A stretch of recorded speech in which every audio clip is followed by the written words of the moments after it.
All right, good morning and greetings and salutations to everybody out there in YouTube land. I'm your host once again, Dan Thornton, and I want to thank you all for taking a little time out of your mornings, out of your day to join me here on Lions Talk Live. So, if you're new to the channel, I'm going to ask you if you like the content, please go ahead and subscribe to the channel. We're trying to make a push to get to, 42, 4,300 by kickoff Sunday. Also, don't forget to smash that like button. If you were unaware, which you good chance you might not know, outside of being a YouTuber and a coach, I'm also a realtor and have been for over 30 years since the early 90s, somewhere in that range. So if you're looking to buy or sell property in the state of Michigan, think about giving me a call or text. A number of you guys have reached out, even from other states I can't service, but I can either recommend you to somebody or trying to give you some good advice. So again, reach out to me. Let me put my 30 years plus of wisdom and knowledge on to work for you. Try to save you some money, whether you're looking to buy property or sell property, any kind of property, vacant land, commercial property, secondary home, primary residence. You guys get the gist. 269-998-2384. Now, I know a bunch of you watched Monday Night Football last night, and I did too. And I used that basically as one of my better opportunities to really scout the Chargers, who we're going to be facing. My guess is they probably landed back in LA maybe just a few hours ago, 2 to 3 hours ago. But before we get into breaking down them, let's get into the chat. And hey, we got Punks of Tony Phil in the chat. May the dew be with you. And good morning to you, Phil, and have a great one. If the Chargers come in cocky, the Lions will destroy them. Yeah, I think the Chargers are aware they've got an opportunity here. They're back to 500 now. They've got an opportunity to take on a 6-2 team. That's going to be enticing enough for them. That's going to be a good game, and we'll dive into that a little bit this morning. Phil, Lions are not the Jets. Plus, we are healthy, and Goff is not Zach. So let's start with that, Phil, and everybody watching. So let's break down at least what my eyes saw with the Chargers. I think most of us came in knowing they've got two real good linebackers, ends, whatever you want to call them, Bosa and Mack, that can get after the quarterback. They're going to mostly play, looking at this game and then other games, a similar front. They're going to basically go 5 across, 2 back, and then everybody else in coverage. They do like to play a lot of zone coverage. Not that we're any different this year. One thing Aaron Glenn has done is he switched us from almost exclusively last year man-to-man defense across the board to more of a zone coverage. How that factors into this game, I think it's going to be tough unless Bosa and Mack and whoever else they have rushing the quarterback can really get home early. Zone coverages are great in short snap counts. So, quarterback has, we'll say, 4 or less seconds. Zones can be very effective. The problem becomes is the longer the zone sticks around. So once you start getting to second number 2, 3, 4, 5, zones break down because they have to expand too much. And that's one thing I think that you're going to have to force. If you can block out those guys, protect Goff, you're going to force the Chargers into something I don't think they're incredibly good at, and that's man-to-man defense. Especially, I get he's the most popular line to talk about, Jameson Williams. Jameson Williams alone is going to cause the Chargers problems because of their zone schemes. He's going to force that expansion that I just talked about a whole lot faster, especially if they're going to use him on deeper routes, which I think we all get the Lions are going to do a lot of. So if he can pull 2 people towards him, that distorts the zone.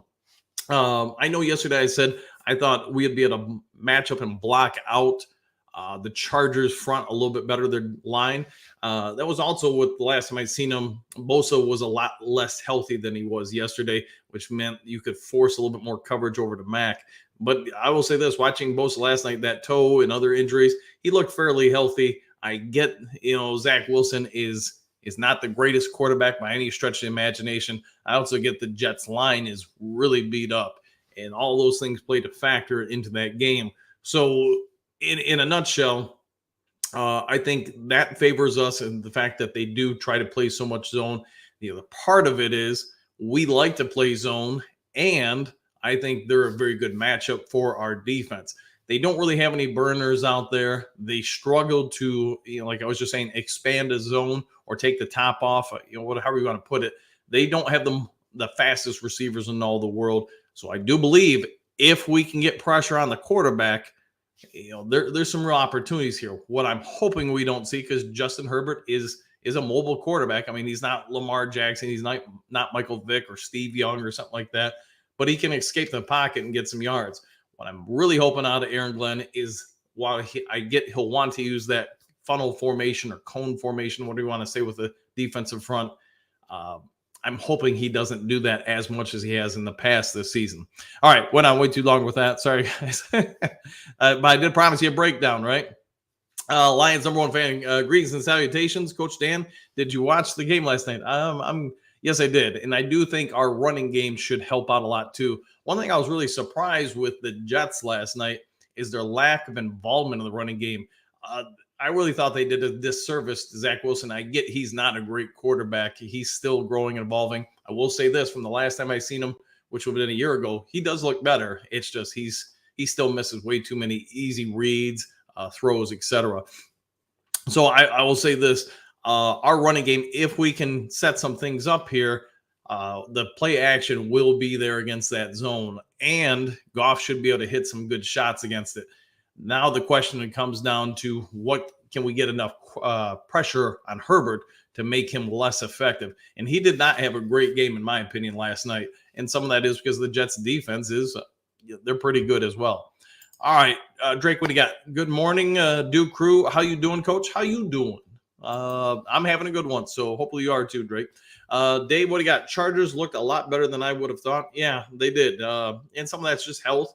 Some of it is, the Jets offense just is not good by any means. They didn't help their own cause with some of the turnovers and such, but the running game isn't utilized enough. The offensive line is beat up to all death. Zach Wilson is not accurate, and I think, accuracy is one of those things. If you don't have it by the time you get to the NFL, I really think it's hard to change it a ton. I mean, you can improve it, but I don't see him being able to improve it enough to ever be a starting NFL quarterback. Hope I'm wrong, because I don't wish ill on anyone, but man, oh man, yeah, he might have been a big miss there. All right, Papa Noel, good morning, Coach D. Good morning to you, Phil. The man, the legend, Mr. Daniel Thornton, the Irish tornado. Yeah, I'll take that, man. All right, Clark, Bosa and Mack will be tough to block out. I agree. The good thing for the Lions, the one thing I did like with the Chargers is they did move Bosa around somewhat last night. Not as much as I thought they would, but at the same time, when he's that effective on the outside edge, and Mack is as well, they didn't have to do a whole lot. They did run some stunts and switches with them. They did move those guys around a little bit, but for the most part, they didn't need to do it, so they just let them go after them from the edge and collapse the pockets. There was one time in particular, I know it was the time when Bosa lined up as basically an interior lineman and just bullied the center and split the left guard and got to the quarterback. He's going to be a handful for sure. And like I said, when I made some comments yesterday, I just didn't think he was that healthy. But then again, I hadn't watched him in a few weeks, and he's clearly healed up quite a bit. Team, what pro teams have you worked for, Dan? Mostly teams over in the Middle East, Asia, mostly China, Chicago Sky, the WNBA. Basketball-wise, that is.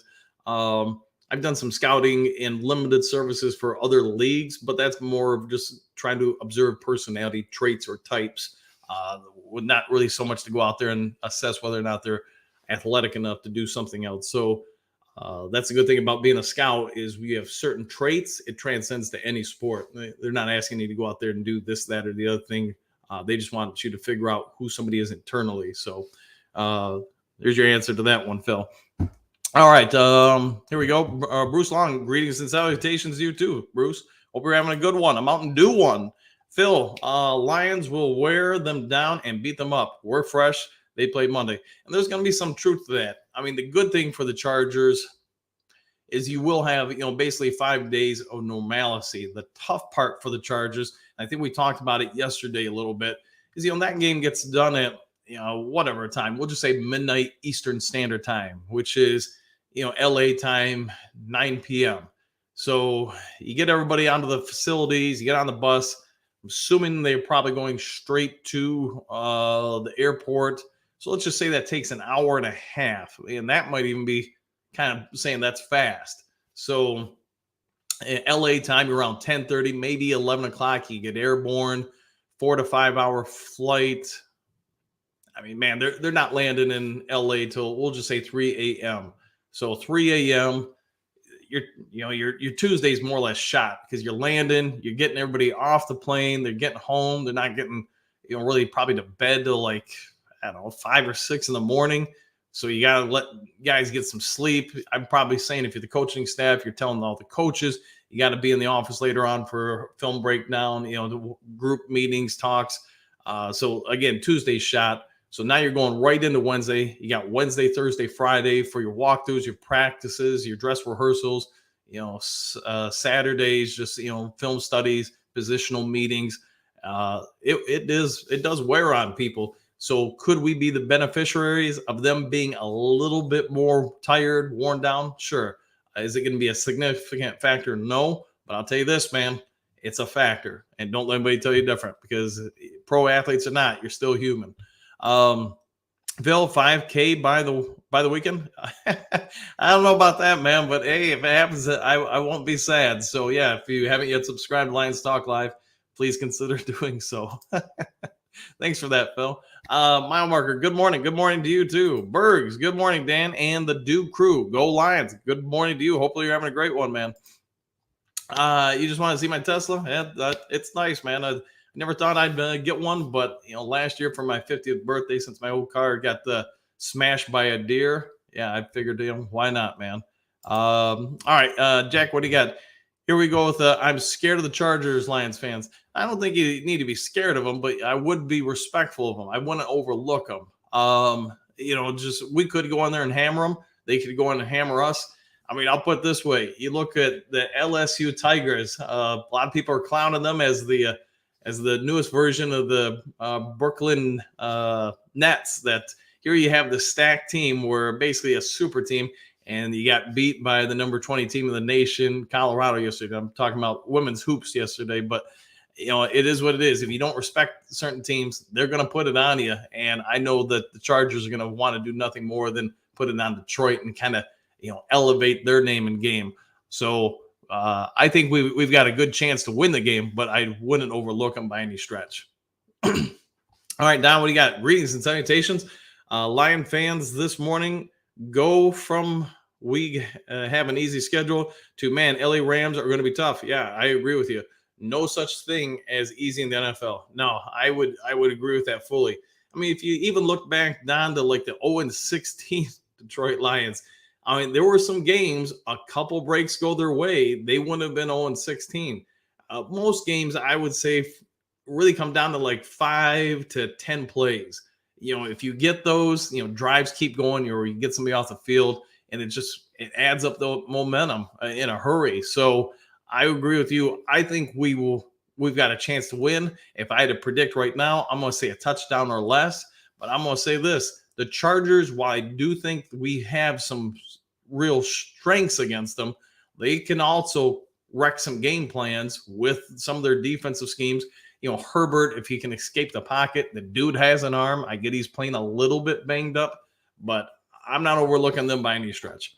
All right, Matthew, what do you got? Good morning, brother. God bless. Good morning to you too, man. Hopefully you're having a great one. Chargers. Yeah, I got you, Donnie. All right, Phil, find me some lake property for $1 or $2. Yeah, that's going to be a pretty dry lake, I think, my friend. I'll see what I can do, though. Ozzy Osbourne. Hey, man, I haven't seen you in a couple days. Glad you're back. Lions will beat the Chargers. Montgomery will be back this week, and we got a new toy in Donovan Peoples-Jones. I agree. Like I said, especially offensively, they play so much zone, and watching some of their corners, I mean, they're not bad by any stretch. Same with their safeties. I'm trying to think, man, if I'm the Chargers, I got to be real careful here because, again, I get Jameson Williams drops the ball. I get, some of that. But between him, Khalif, maybe Peoples-Jones, if he's good to go by then, the Lions can be a problem for zone teams because that zone's going to have to need to get pressure pretty quick on Goff, or that zone will break down. Now, they do a pretty good job out of their 5-2 formation of masking some things. I did like the fact that Chargers, especially in I think it was like the second quarter and third quarter, they tried to mask it and make it a 7-person wall, basically bring that backer and safety up into the line, especially over the center, and really make everybody try to negotiate who's picking up who in the blocking assignments. They confounded the Jets a few times with that, and it hurt Zach quite a bit, Zach Wilson. The problem with that is, though, Goff is a heck of a lot more experienced than Zach Wilson, and I get they've done it to other quarterbacks too. But with St. Brown, with Gibbs out of the backfield, whoever you want to say, offensively, Laporta, whoever, they can hit some shots and get some good chunk plays in a hurry. So it'll be interesting to see what Ben Johnson does against them. I hope he's not conservative. I get we're going to pound it on him, and I get that will help set up play action. But if you can contain Bosa and Mack, you're going to probably be able to chew up a lot of yards against that defense. I don't remember the other guy's name, the pass rusher, kind of a little bit shorter, kind of more of a bull rusher, pass rusher specialist. But if you contain those three, which is no small feat, the Lions are probably going to feast, especially when you talk about what they could do defensively, but we'll get to that a little bit later. Excuse me. All right, Brother Ken, greetings and salutations. All right, thanks for that, man. Same to you. Big Ed's in the house. Mr. Ed, good morning, Coach. The Jets going to stop the pass rush. Can Detroit? The Jets, like I was talking about that a little bit ago, Ed, a lot of their offensive line I get is beat up. Can Detroit do it? The big value, in my opinion, with Detroit is our tackles are a whole lot better than the Jets. Now it sounds like, Jackson's going to be back. Frank Ragnow is going to be back. Who knows about Big B? I made my speech yesterday on him. I think he's probably going to be a backup the rest of this year and then either retire or be with another team. So I don't know who they'll put at the other guard position, but I do think we can. Also, to your point, what will help Detroit is the fact that we can run the ball. So if we can run the ball early and often throughout the game, that means, Mack and Bosa can't just tee off. They have to stay in some, gap integrity, or we're going to chew them up on the ground. And obviously, the more that we can be successful with that and not just run it every first down like we did against Baltimore, now you set up the play action. Now you put them in a little bit tougher spot. I do think we have got some real advantages there, but this is going to be a good game. I don't think it's going to be a blowout by any means. I think it's going to be a sound game. Marvin, Bosa and Mack make me a bit nervous. Yeah, and they should, man, because they are game wreckers. They can change the game on their own. Think about, I think between the both of them, they got like 2 fumbles, whatever, and a ton of hurries. So those turnovers, if they don't happen, you take points away from the Chargers, maybe you add points to that Jets offense, but the game stays closer, longer, more achievable for the Jets. So we'll see. Boy, you're all over this, Ken. So greetings and salutations.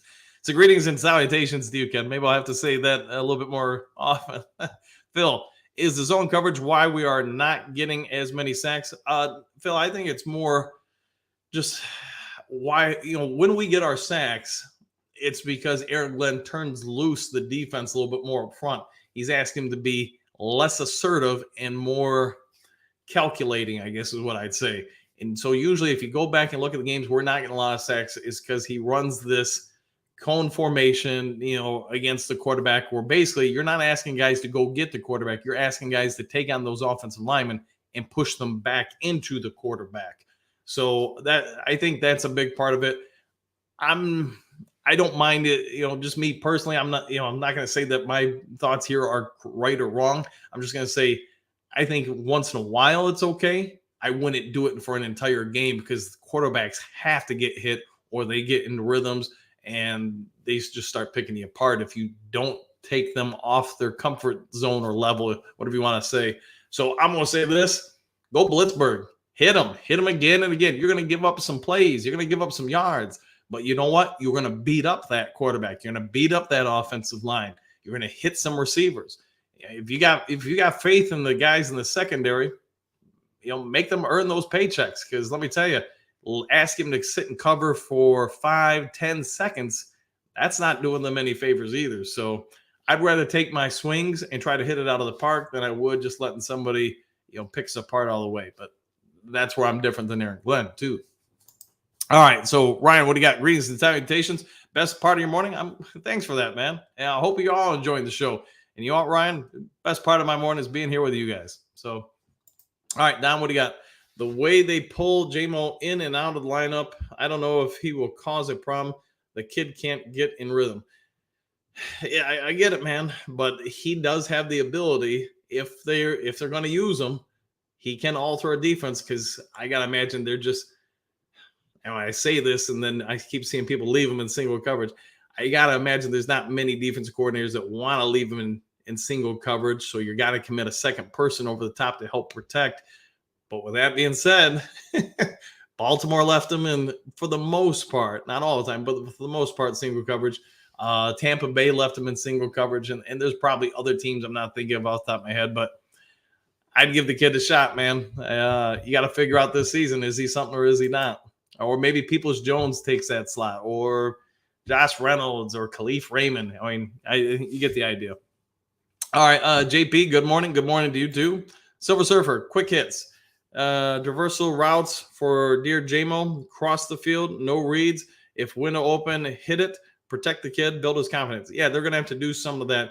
To your point, outside of just, deep shots with them, fly patterns, streaks, or whatever, post patterns, yeah, against the zone, he should be able to work and get open, either in front of the second tier or behind it. Either way, as long as that line holds up, there will be gaps in that D. And I'm anticipating Goff can hit some of those a whole lot better than Zach Wilson. So we'll see what happens, but I think he can be a factor. All right, what do we got, Don? My problem with Aaron Glenn is when something isn't working, he's too stubborn to make a proper adjustment. Yeah, and we've talked about that on here quite a bit. Going back to, I hate bringing it up, but going back to the Ravens game, both him and Ben Johnson were pretty stubborn. And I don't remember when I could say Ben Johnson started making some adjustments, but I will say it was probably later in the second quarter where really for all intensive purposes that game is over. I don't think, and I'm going off memory, Glenn really made any adjustments until about the middle of the third quarter. And by that point, the game was over. So, you can have MCDC in the post-game presser do all the same stuff and say, hey, we didn't execute. We didn't execute. The game plan was sound. Man, at some point, that's a little bit of BS, because if you're waiting that long to say, hey, our guys aren't getting this done. We had this game plan. We believe the game plan, but it's not working. That's just being stubborn across the board with everybody. If you're saying, hey, we're just going to get it next drive. It hasn't worked the first 5,000 drives, but this next one, that's the one that we're, all that stuff we preach this week's going to work. At some point, you as a coach, you just got to be able to say, hey, this hasn't worked the first drive or two. We've got to switch it up here. We've got to do something to generate a different result. And I'm with you on that. And good morning to you too, Silver. All right. One Funky. Good morning, all. Good morning to you. Phil, Jets receivers couldn't catch the ball. Couldn't run very good routes, and some of the passes weren't that great. So there's just a combination of unfortunate situations for him. So, the Jets offense is a mess, and that's too bad because, man, if you're on that defense, man, you got to be looking down that sideline over at your offensive players and going, you guys are doing us dirty, because that defense is real nice. All right, Don, One Funky, yes. Jay Mommy's in the house. Do you think Peoples-Jones will see much action? I think maybe 5 receptions. I think he's going to get in. The good thing is the kid's, a veteran, even though some of the concepts and routes, terminology will be different from, Cleveland. There'll probably be some similar things. He's, been around long enough where it shouldn't take him a ton to catch up. They might try to your point, try to restrict him to certain packages. Just say, hey, this week we're going to have you focus on this or that.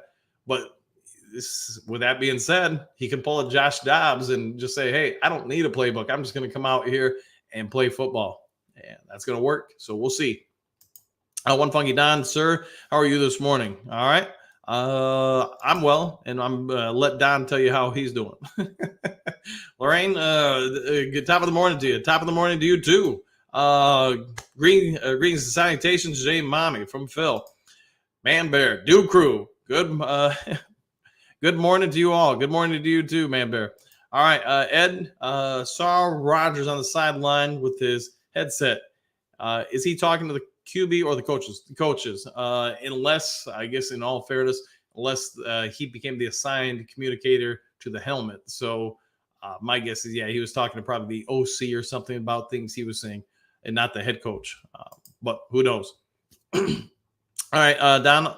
What do you got? All is well in the morning at One Funky. Herbert makes me a little nervous. Mobility is this team's Achilles heel. Yeah, you're not wrong there. It'll be, like I said, I'm going to be watching that D line the first drive or two, seeing what they do. Because if they just pull off that cone formation, I mean, it's one thing if it's working, but when you get to the point where maybe it's not working, you got to switch it up, man. One Funky same. His arm is no joke either, and he has weapons. He does. The only good thing is there's no real elite speed on those corners, but they do run routes pretty well. I mean, Allen might be 10 million years old, but he can still get open. So we'll see what shakes out. Jerome, good morning, Coach. I think we're a better team than the Chargers, but why do ESPN, FPI have the Chargers at a 56% chance of beating us? Should be lower, right? I think a lot of it's just because they're at home. Lions have to fly across the country. You know, home teams can usually get favored by about 3 points. So the fact that it's a 1 point margin, that tells you Vegas isn't exactly sure who's going to win. They just know they're not going to make it even odds. So I would say this: it's anybody's game to win, is what Vegas is telling us. Curtis, thoughts on LA Chargers? I'm going to the game. I think it's going to be a good game. I've kind of said my piece about what we should expect out of their defense. They do play a ton of 13 personnel on offense, so that means 1 running back, 3 receivers, or sometimes the third receiver is a tight end. They split them out wide. They want to space you out. They do have a sound running game, but they're going to try to play more space offense, try to really make everybody use the entire field to guard them.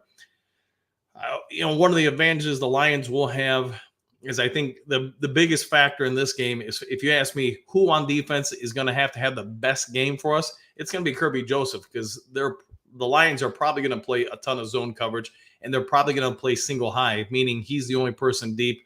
The Chargers do play some single high, but for the most part, with their 5-2 formation, 5 people at the line of scrimmage, 2 people back, and then they're going to play 2 people deep.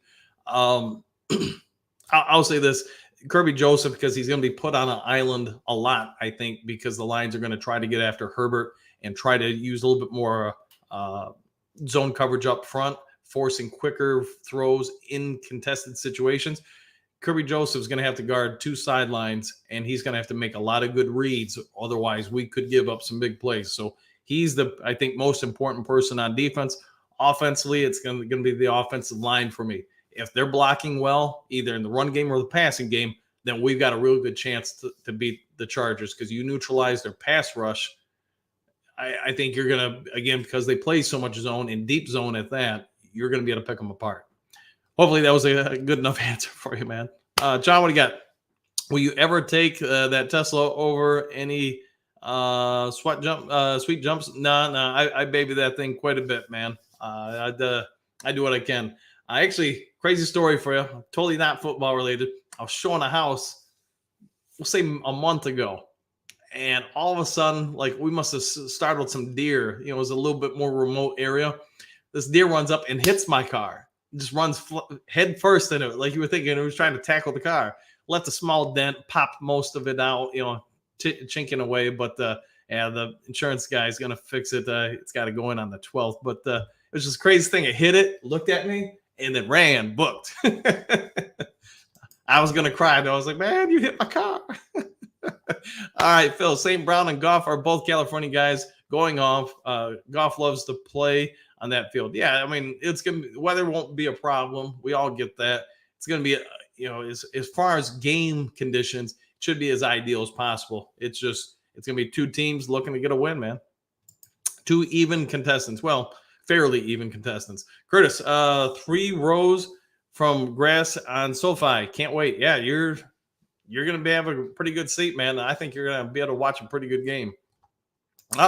We got the Lions talk with the bad guy, John Kampler. Really, 5K? LOL, I don't even have 200 followers, and I'm just happy. Why must you beg for more? Why can't you just be grateful? Hey, man, yeah, I'm always trying to improve, right? Like I think I told you guys before, you get to 10,000, I'm going to try to put on a tailgate, have stuff provided for you guys, stuff like that. So just part of it all, man. Just trying to grow. Don't think I'll ever reach Micro Mike level with whatever he's got, like 10 million followers. But, hey, I enjoy it, man. All right, Phil, what do you got? I like to watch women's college fast pitch softball. Those women really play. Yeah, I mean, and you can see the evolution of sports happening. And, to your point, man, yeah, things are changing. All right, Killicoov, bro, don't look 50. I hope I age this gracefully. It's the power of Mountain Dew, man. I'm literally 9 days away from 51. So take it, man. Thanks for that, though. You stay active, stay energetic. I don't know. That's what I would say. One thing I've learned from coaching, though, and this is no joke, I say this to y'all as a friend. My friends, when I was a little bit younger as a coach, you'd see a lot of the guys when they get in their 60s or 70s and they retire. Man, you don't have some reason to wake up every morning, something to do. I've watched a lot of them pass away within a year or two of retiring from coaching. I mean, when they would coach, you could see them be fired up and into things, engaging, working with people, stuff like that. You take that away from someone, though, and you don't have that reason to want to get up in the morning. That's when I think a lot of people start kind of taking a road downturn. So anyways, moving on to more, prosperous conversations here. AJ Thomas, I really would love to see Hendon Hooker run our offense. You might, I think Minnesota is going to keep enough pressure on us the rest of the year. We talked about this yesterday, where I think they're going to force us to keep playing every game. And as a coach, I love that because it keeps you sharp, keeps you focused, keeps you grinding, which means you're going to keep improving. Everybody knows they got to bring their best game every game throughout the season. So to a certain extent, when we play Minnesota and maybe some other teams late in the year, like Dallas, whatever, all those games are going to be playoff games, because if you lose, you trip up, you give the Vikings an opportunity to catch up to you, or maybe for seeding purposes, bragging rights, whatever it is. But keep the season as relevant, as close to the playoffs as possible. So when you get in the playoffs, it's a lot more familiar as far as the mentality and just the way you go about things. So I'm with you. But if that doesn't happen and we just win out or whatever, then you probably got some opportunity for Hendon Hooker to get in there. But to put him in there, it means you've got to give him a roster spot. So who are you going to sit down? And that would be the tough part. All right, Silver Surfer, what do we got? Chargers, difficult game. I agree. Lions historically do not fare well in any in those away AFC games on the West Coast. Yep, some of it's probably got to be the flight, the time change. A lot of factors come into it. Some of it is you're going to be facing good teams. We'll see what happens. This is the brand new Lions, not the same old Lions. So here's another opportunity for them to prove that they're the new crew, not the old one. Jay Mommy, this might be a big game for Laporta. I could see that. They do have some decent safeties, but my question is going to be, and we won't know the game time, who are they going to assign to him or cheat towards him in the zone coverages? I doubt the Chargers are going to change it up a ton and all of a sudden play a ton of man-to-man or whatever, but maybe they will. I've been wrong before with things, and I will say this. Laporta, St. Brown, I think, can have some real big games because their game isn't based on speed or anything. I mean, they're athletic, don't get me wrong, but they're not. Or Jameson, we talked about, he relies at this point in his development on his speed. Where those guys just know how to get open. They know how to plant their feet. They know how to break. They need to know how to get out of cuts, and they catch well. So they can cause some big problems, among other people. I mean, there's going to be a lot of Lions offensive players that will have opportunities on Sunday.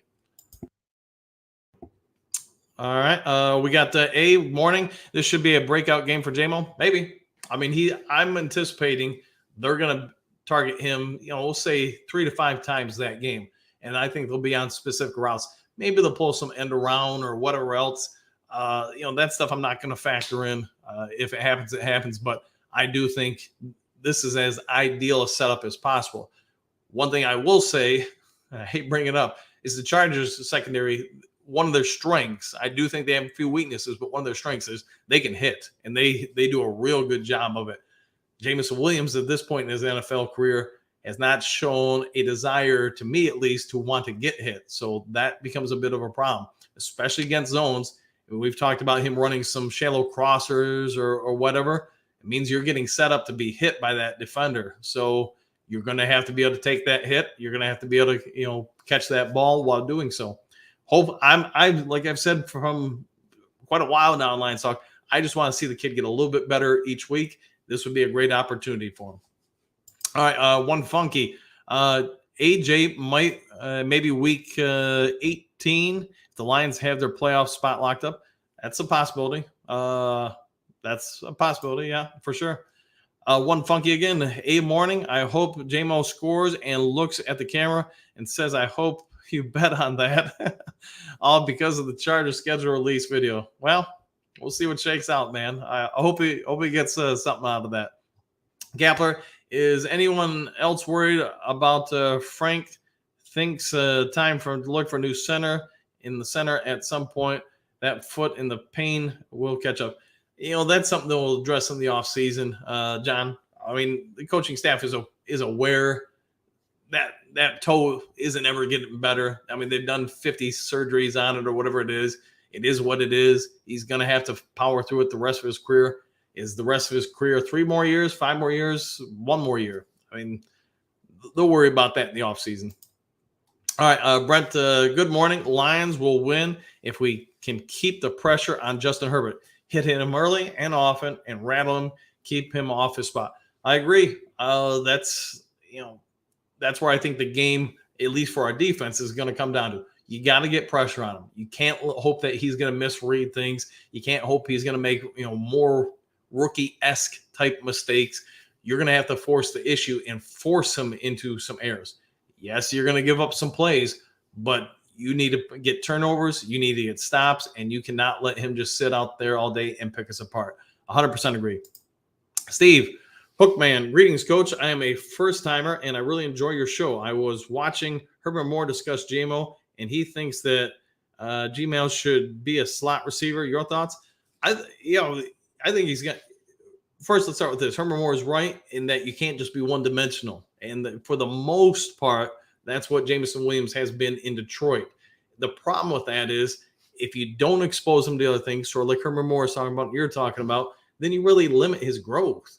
I mean, if you teach a quarterback to only throw one pass, then they're not going to be able to throw other passes. One read, then you can't make other reads. If you want this kid to really be something, right, wrong, growing pains, or whatever, you got to expose him to the entire route tree, inside, outside receiver, A receiver, X receiver, etc. You got to give him all that. And yes, this kid's going to struggle with it because he did not get a lot of exposure, I'm going to guess, in Alabama or Ohio State. That's on that coaching staff. You can't change that. You got to focus on you. So part of his problems could simply be that he's never had to do some of this stuff before, so he's going to have to grow into some of these roles. I think the kid's a home run hitter once he's developed. You're going to have to pull some teeth, though, and we're all going to have to probably bite our nails watching him go through some of that growth. But at the end of the day, when he gets there, when that light goes on, when he gets enough repetitions, he's going to be something. All right, Mike, what do you got? I'm guessing some razzle-dazzle from our Detroit Lions for this game. If the run game is not working, go Lions. To be honest, if I'm Ben Johnson, I'm trying to put that in every game. You want to catch teams off guard. You want to have them spend time in their practice, so Chargers, they're really going to be limited this week to 3 days, maybe 2.5 days of practice. And the more time they've got to spend on trickeration plays, even if they only spend half a practice on it, that's a half a practice they're not spending on more legitimate material. My teams, I love to run a ton of that, Jazz, for one simple reason. I want teams in the limited practices before they play us to not focus on what they want to do. I want them focusing on trying to prepare for us, because the more I can get you not doing what you want to do, I've got you beat, because you now aren't focused on who you are and what your strengths are. You're more worried about putting your players into positions where they're going to react a little slower, think a little nervously, and just not play relaxed. You get somebody to play uptight, you probably got a big advantage over them. So that's my thoughts, Steve Michael. All right, Phil, Lions coaches don't seem to adjust well. Is it the coordinators or Dan Campbell? I think it's both. I think they're all a little stubborn. And I'm going to say this.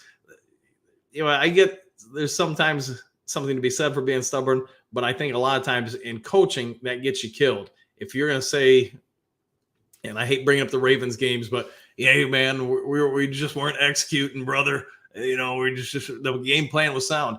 It may have been a sound game plan, and that's my best, MCDC impersonation. It may have been, but if it's not working, you got to change it up. You can't just keep running out there and slamming your head in the wall and saying, well, the guys just aren't executing. We had a great game plan. On paper, it looks great. Paper is one thing. Reality is another thing. And you, as a coach, the longer you're around, you realize you've got to make adjustments and learn to make them quickly. Otherwise, you cost possessions, you cost points. And I get these guys aren't even 3 years into their positions, either head coach, offensive coordinator, defensive coordinator. So they're, from a coaching standpoint, they're all incredibly young and inexperienced. You can see the growth from year 1 to year 2 to year 3 with all of them. But that growth is earned. It's earned through pain and suffering in games.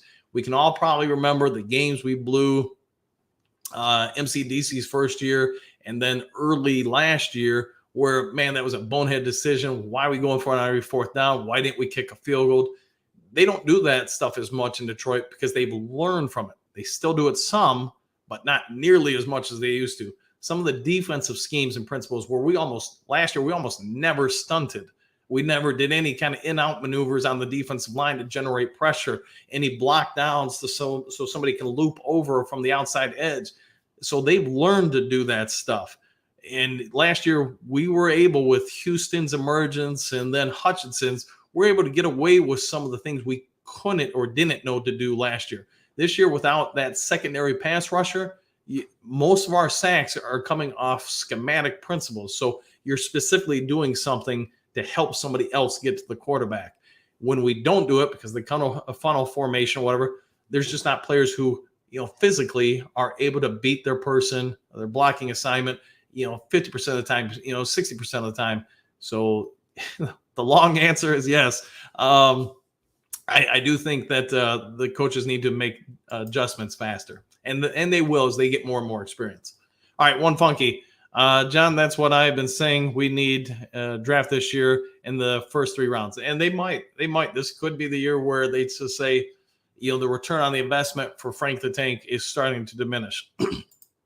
Phil, basically J-Mo's 5th game. He's only going to get better. Yeah, he is. And last year, and don't hold me to this because I don't remember everything off the top of my noggin. Last year when they had him out there, his concepts and the things they had him run were incredibly basic. They knew, 1, they wanted to protect his body a little bit. 2, they probably started figuring out where he was with things and what he didn't know. I'm going to guess that was a shocker to him, because if not, then you drafted him just because of his athleticism.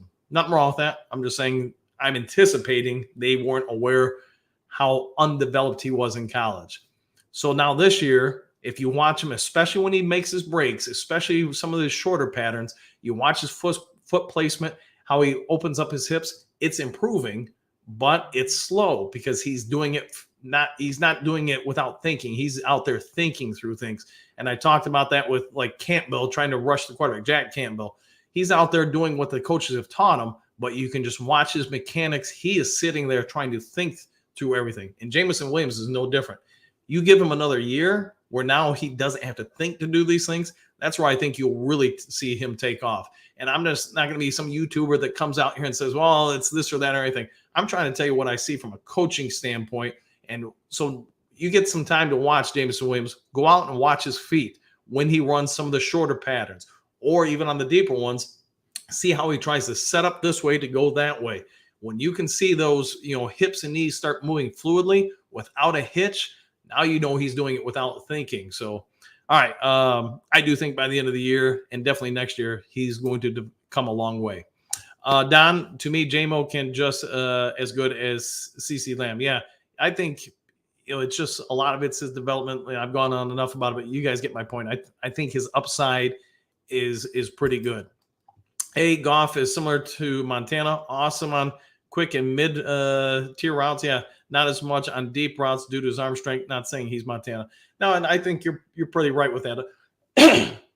I get Goff has a lot of passes or over 20 yards and stuff. Some of that though is patches and or catches, and then the person runs.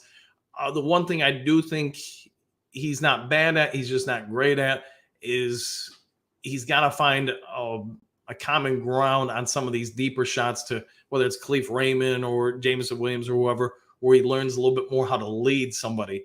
I do think Jameson would have a few more catches and probably a few more highlight reel catches if he didn't have to stop or to come back for some of these passes. But the one thing I will say to that is you and I can't watch on film and say, hey, it was designed for the pass to go here and Williams didn't come back enough, or it was supposed to be deep and Goff just didn't throw it far enough. That's something really only the coach, the DC, the players would be privy to. All right, one funky. JMO is a Z. He's not a slot. He's not an X. Think of Akeem. Ooh, Akeem. Yeah, that's a great throwback, man, from the greatest show on turf. And yeah, you've got a great point there. That's not a bad comparison at all. J Mommy, people talk about Goff not getting in sync with JMO, but look how fast Goff and Laporta work together. I believe it's going to take time with JMO. I think some of that, J Mommy, could be that just getting the amount of reps in the preseason, whether it's OTAs, preseason stuff, who knows. But yeah, Goff and JMO are not on the same page, not like with Laporta. So give them time. Key, what do you got? The Seahawks gets blown out by the Ravens, and no one is calling them, quote, frauds or whatever. But when we do it, they're quick to point out that label on their shake my head. Yeah, I agree. I think maybe in the media's defense, and this is me thinking, so don't take it as the gospel or anything. When we went in there, hey, we had all this hype, all this buildup. Lions are greatest team in the NFL this year. And when he got hammered like that, everybody said, hey, Lions, they're frauds or whatever.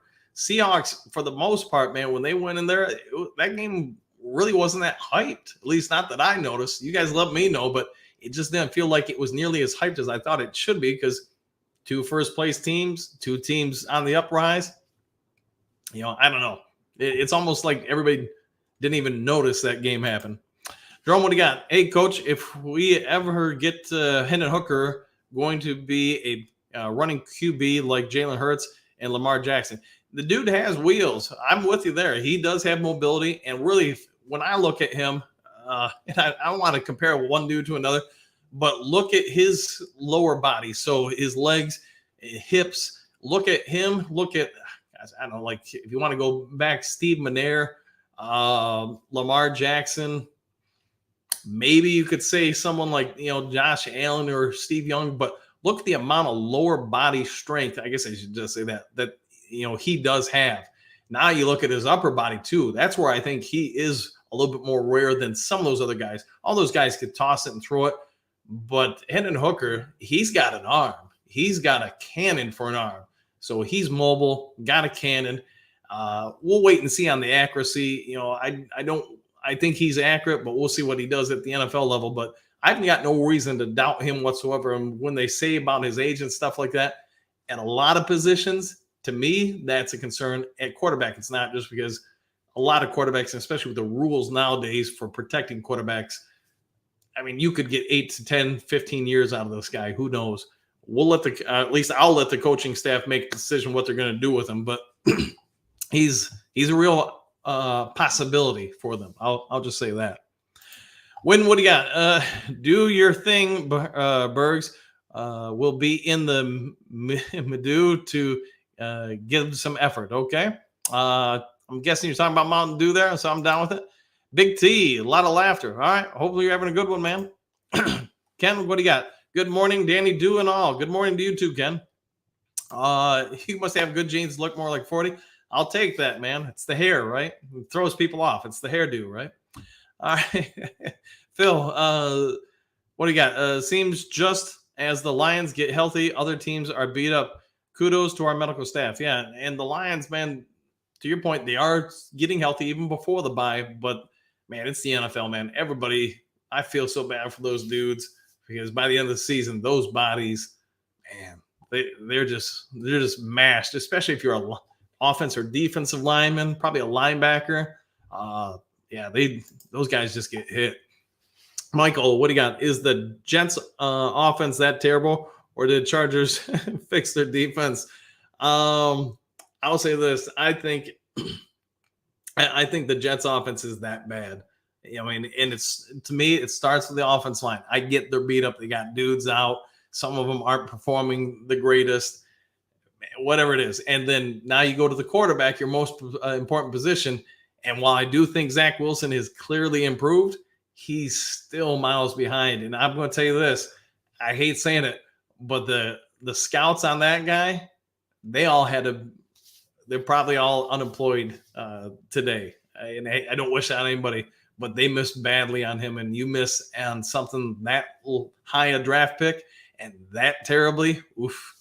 Yeah, I'll leave it alone. But yeah, their offense is that bad.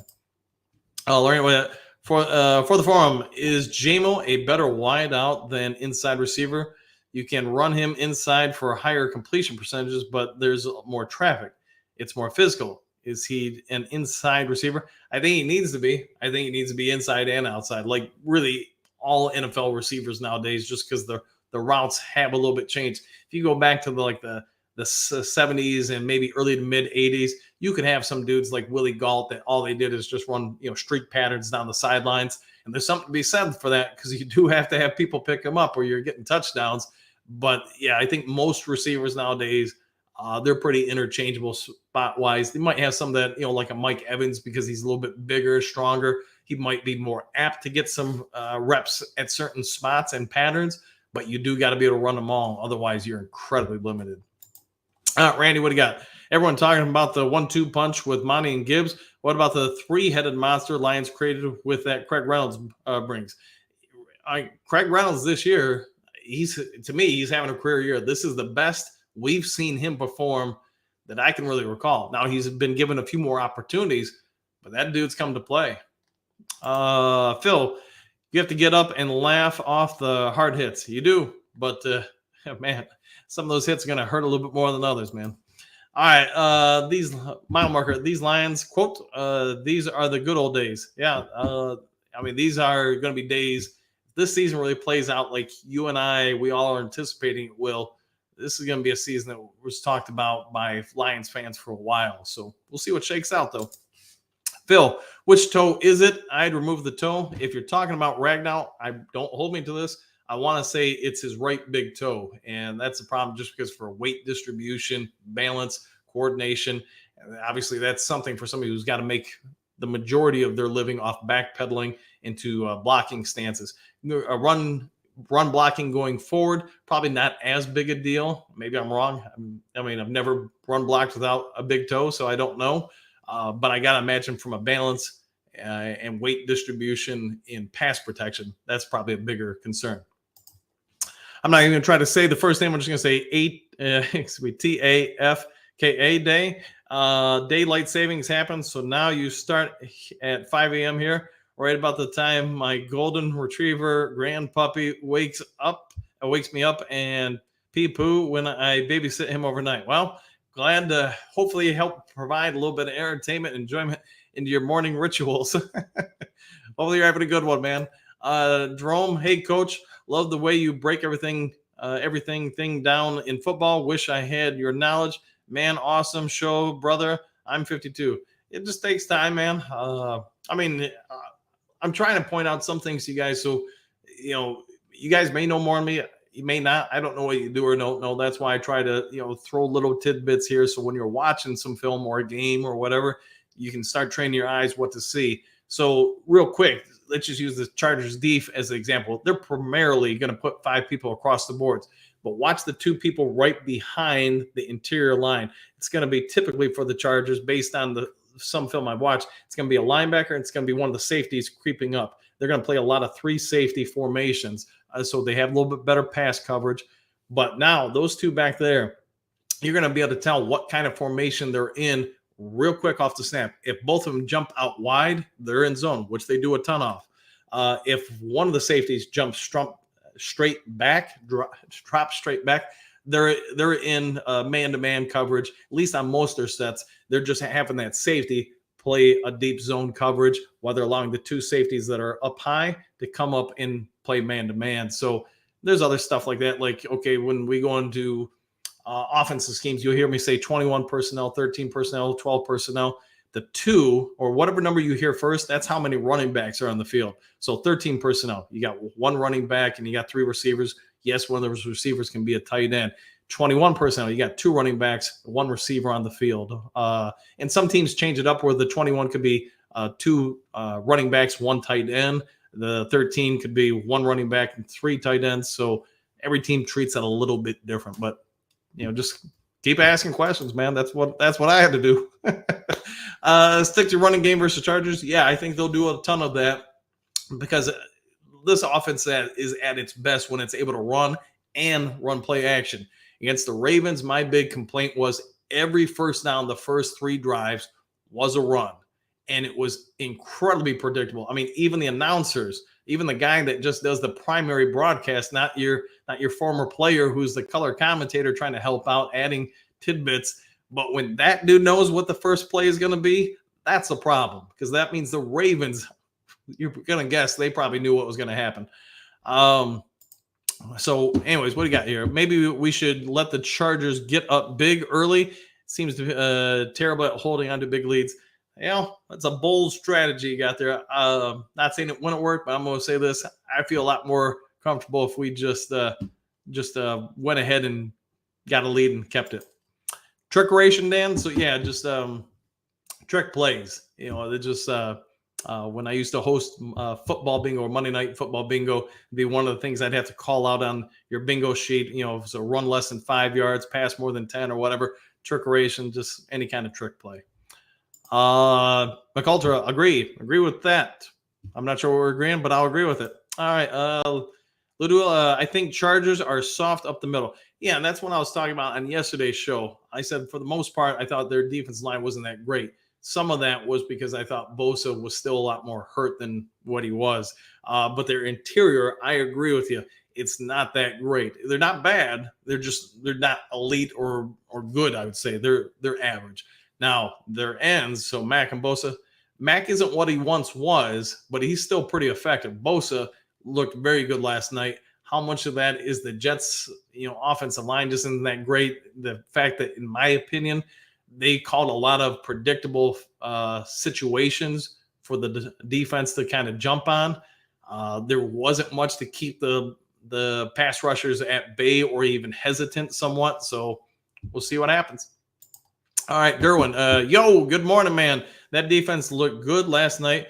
Big bro kind of scared, not going to lie. AFC teams are beat different. Yeah, it's a little bit different. We've talked about the NFC being a little bit down. It is what it is, though. Hey, we beat Kansas City. We'll have some other opportunities like Sunday against the Chargers. I do think we're going to have to, offensively, we're going to have to get that run game going, and it can't be just every first down, run the ball. Use some play action on first down. Get some, 3, 4, 5, 6 yard completions on first down to set up shorter situations, and you're going to have to wear on that D. Right, wrong, or different, you do have some advantages. They played Monday night. We haven't played in 2 weeks. They're going to be a little bit less prepared just from a physical and mental standpoint. At the end of the day, though, you got to put more points up than you give up. And if we have more points, even one more point, we've got a good chance at winning on Sunday. All right, we've gone on for about an hour here. Here's Johnny. I don't think I've seen you here in a bit, so don't like that Ragnow doesn't practice enough with the team. An average Ragnow is good, but not up to the contract level he signed. I agree with that. So, I mean, hey, they're going to go with him this year, and who knows after that. Impressions sound like Hulk Hogan, brother. I think Dan Campbell sounds a lot like that to me. So, L, all right. Get Sewell some passing yards. We'll see what shakes out. All right, guys, I got to get ready for work. I got to go get my morning Mountain Dew. You guys all know the gist. If you haven't yet subscribed to Lions Talk Live, please consider doing so. Really would like to try to get to 4,300 by kickoff Sunday. Hit the like button. If you guys have any questions, go ahead and post it in the video. I'll try to get to them later or whenever I can. Breaking news, you guys all know I'll jump on and get it to you ASAP. Otherwise, hope you all have a great one, and we'll see you all in the next Lions Talk Live. Take care, all.